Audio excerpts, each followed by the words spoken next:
There's new life in our worship. There's new life in our service. The Spirit of the Lord has Good morning, viewers. Welcome to my brief devotion titled Fresh Bread.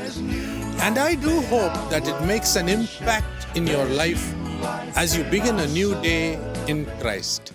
When Moses was slandered and objected by others, he bowed down in silence.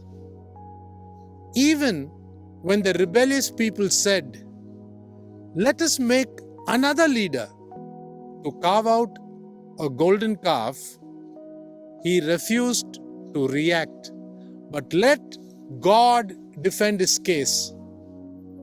Read the book of Numbers, chapter 14, verses 4 and 5. Again, when Korah and the 250 Israelite leaders opposed the leadership of Moses, we see him lying face down again. Never once did Moses assert his authority. When his own sister Miriam and brother Aaron complained against him, and God was about to judge them, he once again fell upon his face and begged the Lord to be merciful to them. Read Numbers 12, verse 13. This passage gives me the goosebumps.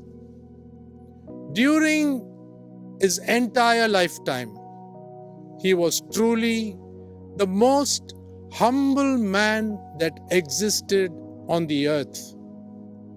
God can commit himself only to such humble people. A test of a man before God is to bestow power and authority on him and then observe how he uses it.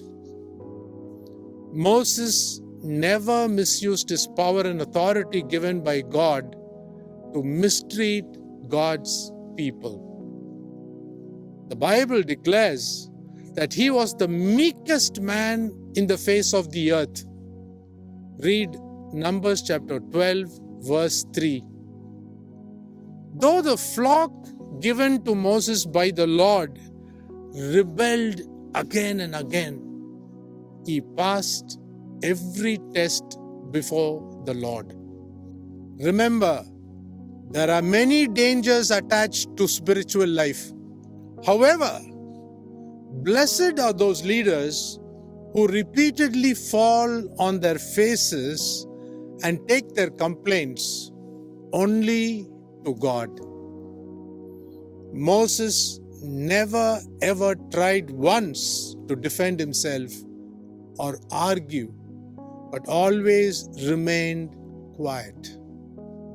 It was God who fought his every battle. The word of God ensures in the book of Isaiah chapter 54, verse 17, the Lord himself will fight for his servants. Therefore, let me remind you that it is best to leave these things to God without taking the allegations into our own hands. Our only job as a leader is to take it in our stride and entrust ourselves silently by surrendering to the one who judges justly. Read the first letter of Peter chapter 2, verse 23. Hope you can take a lesson out of this short devotion. Have a great day.